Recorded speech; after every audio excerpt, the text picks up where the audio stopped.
Charles, following up on last week's conversation, you talked about and you shared the story behind Ronda Rousey, right? On how people were essentially saying, "Hey, your career is done." Has anyone actually ever pushed back on that example? Like, okay, well, what happened to Ronda was in the fighting business, but that doesn't actually happen. It doesn't actually happen in business in real life. Yeah, I mean, every any one of my examples and any one of my stories, you can shred it, right? You can pick it apart and say, oh, well, I knew this one guy. Of course, there's always outliers. There's always, I'm typically trying to speak in generalities just to get the concept through. And yeah, there's people who are so completely committed and devoted to their identity that they are unwilling to accept any variation to the story that they tell themselves every day. And for a certain segment of the population, that's totally fine. You can go through life with your blinders on and just do what you do and be who you are, and that's it. Okay, that's fine. For a lot of people, that's perfectly adequate. You have a great life doing that. Cool. People who are trying to break through to another level, though, if there's a certain amount of frustration or yearning inside of you and you're getting a little bit churned around inside, it's very likely because, man, I feel like I'm capable of more. I feel like I do more. I want to be more, but there's something holding me back. I'm pretty confident that that thing that's holding you back is you. And the way that we hold ourselves back in that way is we cling to, we have attachment to, right? All suffering can be attributed to attachment, right? All suffering comes from attachment. And so when you're attached to the current version of yourself, the current story, you're going to do whatever you need to do to stay in that place, to stay in that lane, and to not mess with that story, because arguably it is getting some success. Man, there's so many like slogans and cliches spinning around in my head right now, because this is the source of get outside your comfort zone. This is the source of good is the enemy of great. This is right. That's the genesis of every one of those stories is about this.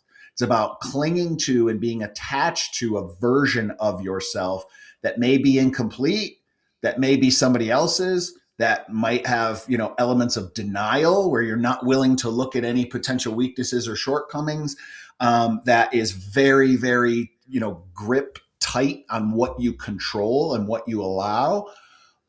So again, for a lot of people, good is good enough. They're perfectly happy being good. But if you have that thing inside of you where you want to be great, then you've got to be willing to let go of the current, let go of what's good, let go of what feels safe in order to tell yourself some hard truths and take a look at things that, although they're serving you to be good, could be the thing that's preventing you from being great. You refer back to identifying want values a lot. Have you ever had to rebuild your own identity when you've had a setback at work? Yeah, that's a continuation of kind of this same argument, absolutely, right? Which is what got me here won't get me there. Another cliche. We're on like four slogans already. We're 2 minutes into this conversation. What got me here won't get me there. And this is the argument, and this is actually the area of focus and the impetus behind writing, advancement beyond the PMP.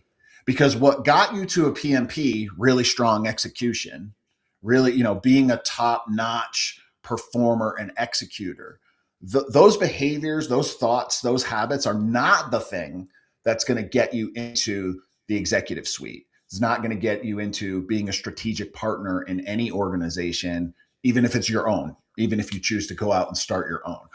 That what made you a great executor and what makes you believe that you have such great potential to do more, those are not the things that are actually going to contribute to and result in success at a completely different level. You got to change your game completely to make transitions like that.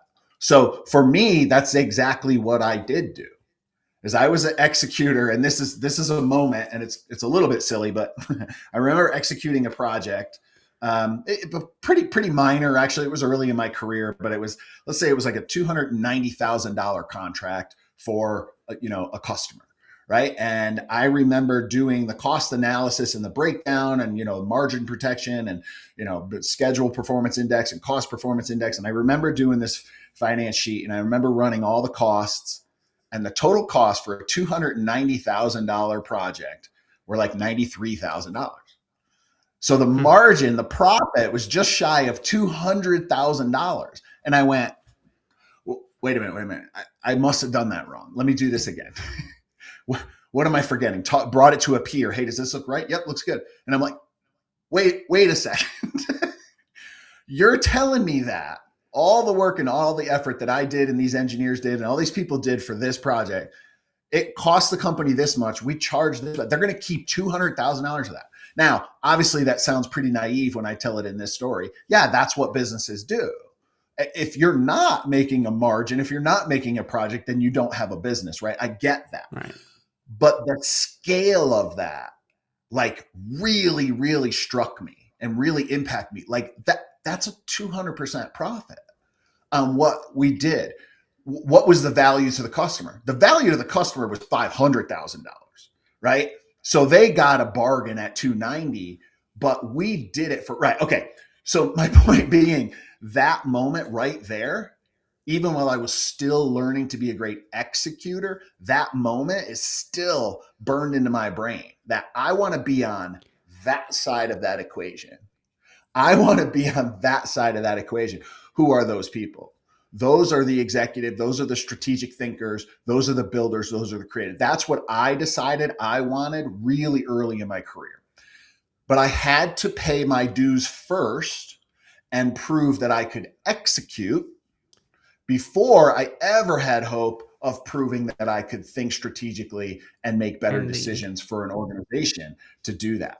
So I set out early saying, what do I need to do? What do I need to do? And I did, the common thing, certifications, degrees, like pedigree, like all the stuff that I thought I needed to do that was going to propel me into execution. And it didn't. It didn't.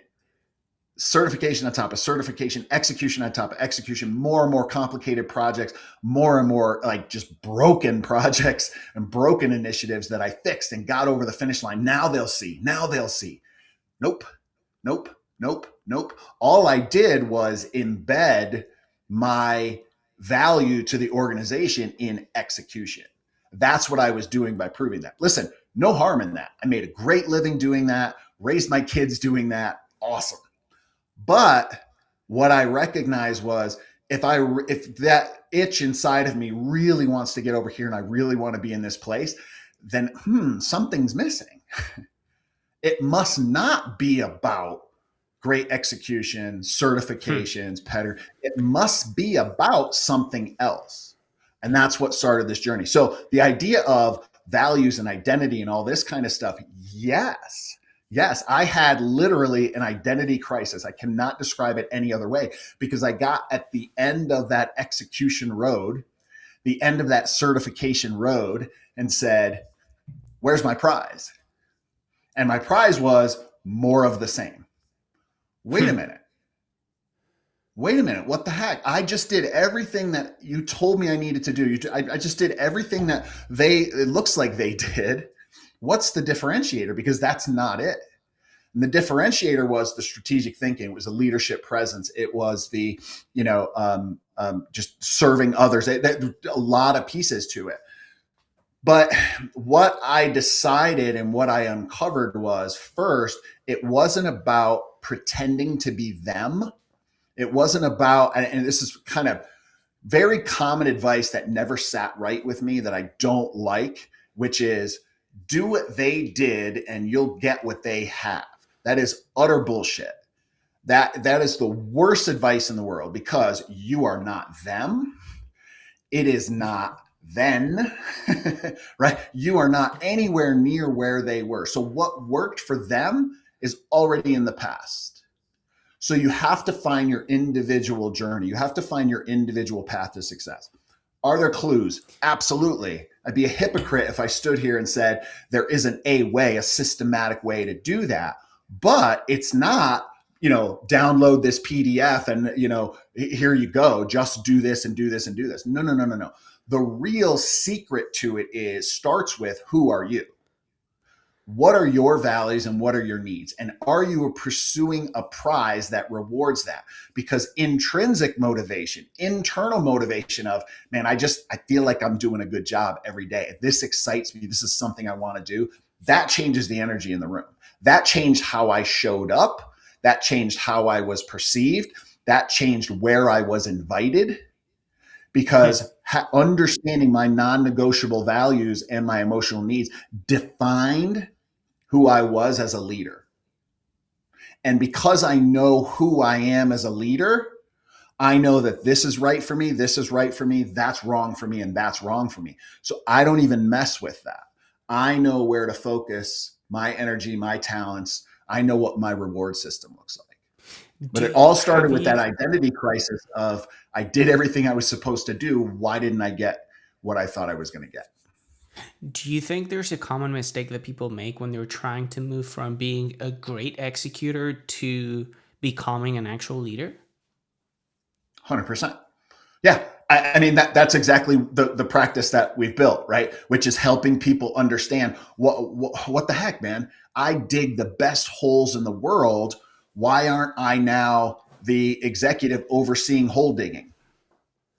Because being an executive overseeing hole digging has nothing to do with digging holes. Being the person overseeing and deciding where the hole is dug, for who, what is the best team to put together to dig that hole, that has nothing to do with your capacity for digging holes. It's a different skill set. That makes perfect sense. There's one more thing that I wanted to follow up on that you mentioned in last week's conversation, which is you mentioned, if you remember, you said that every dollar spent in planning is worth 1,000 in execution. But it is true that sometimes you gotta convince a leader who might be under pressure to slow down and spend a little bit of more time planning instead of just jumping right into action. How do you handle those situations? Yeah, it's not sometimes. I get it. It's every time. It's every time. Yeah. It's every time because there's a really strong push specifically within project management, construction, execution, that type of thing, that we can templatize this. If we just follow the template, all the planning's already been done. Okay, sure. With respect to, X amount of material per square foot type of thing. Yeah, that can speed things up in planning. What happens, the problem that I see with accelerated planning isn't necessarily the temporal aspect of how long it took. The mistake that people make in trying to accelerate planning is to use a smaller team. Okay, there's an error curve. Okay, and this is a human performance tool. Eventually, we got to add some possibility to create some visuals. Maybe I'll share it and you can put it in post. But there's a curve that we all need to be aware of. Okay, so anytime we do anything, our focus, right, how closely we're paying attention is the y-axis. Okay, I'm backward, but the y-axis. So we're not paying a lot of attention, we're paying a lot of attention. And then the x-axis is familiarity. How familiar are we with it? We're not very familiar with it, we're very familiar with it. And what happens is there's this inverse relationship between attention and familiarity. Okay, most common examples, driving to and from work. We're super familiar with it, so we're not paying attention. We're over here. Okay, and that's called skills-based space. I don't have to pay attention. I've done this a million times. Okay, cool. Go the other way, and you have a very low familiarity. I've never done this before. Driving in a new city. Never been here before. Boom, turn the radio down, right? And I'm Mm-hmm. paying really close attention. So low familiarity, high attention, that's a knowledge based space. I don't know this particular city, but I have a fundamental database of how cities work, left, right, north, south, that, Mm-hmm. this kind of thing. So I know how they work. I just don't know this specific town. So I have a basis of knowledge that I'm going to use kind of for some pattern recognition. Okay. And then in between there, which is like kind of medium space, is this rule space type thing. Okay. Or actually, I may have screwed that all up, but it does, the point being, the more familiar we are with, so this is why I have to use graphics, right? The more familiar we are with something, the less we pay attention to it. Okay. So in planning, how we screw this up in planning is we think we're much more familiar with this task than we actually are. So the space that we're in when we're in planning is we are not, we have to be humble and we have to say, I don't know. We can say, I've done this a million times. We've built a million McDonald's. Like this, it's the same. It's the same footprint. It's the same floor plan. It's the same materials. We've done this a million times, but you've never done it there. This is a new Mm-hmm. one. You've never done it on this day, right? So we overestimate our familiarity. And so arguably when we're in planning, we have to assume that we're not familiar with this task and with this effort. And if we admit that, we pay much closer attention. Okay. Another piece to that puzzle is that a number one tool for preventing errors in knowledge based space is collaboration and peer check. Ask for help, get other perspectives. Okay. And where organizations screw up with spending $1 in planning versus 1,000 in execution is they artificially assume familiarity and think they're in rules-based space or skills-based space, and we can just follow the template and all of our planning is done for us. Boom, wrong, wrong. If you're willing to admit this is a new effort, there are going to be similarities, but there are definitely going to be differences. And because of that, I really need to invoke this idea of collaboration and peer checks. Let's get the whole team together, even if it's for a half a day or a couple hours, to talk about this plan. That's where organizations make the mistake. They say, oh, we did good planning because we had that person do a plan based on some other plans. We applied lessons learned, a bunch of great keywords that makes them feel good. But truthfully, the way that they screw that up isn't necessarily trying to accelerate the planning. It's that they underestimate the familiarity and they don't involve enough people in the planning. They don't allow for conversation, for collaboration, and for peer checking. They want to save a few bucks in planning by having 1 or 2 people plan it instead of 12 or 15 people plan it. And that's the difference. I can plan something in the same amount of time that you can and come up with a much better plan because I will ask for help. Right. That costs more. My room with 15 subject matter experts in it is much more expensive than your cubicle with 1 person in it, admitted. But I promise you, my plan will be so much better because of the time and the money that I spent on my plan versus the time and the money that you spent on your plan. This is where I differentiated myself as an executor. Right? This is the overlap area. I was still an executor, senior project manager doing hardcore stuff, but I started demonstrating strategic thinking in this space right here.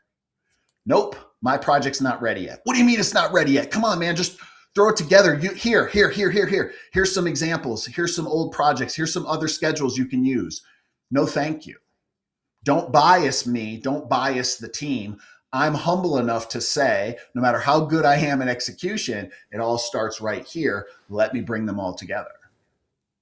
There's a million other benefits to doing that, but specifically to your question, that's how people mess up planning and get crappy planning. They check the box and make themselves feel good. Oh, lessons learned and templates and all this kind of stuff. Yay. It's bulletproof. No, it's not. No, it's not. I don't know if I can add anything else. I mean, I think you did an awesome job of outlining why you want to spend some time in and resources planning for sure.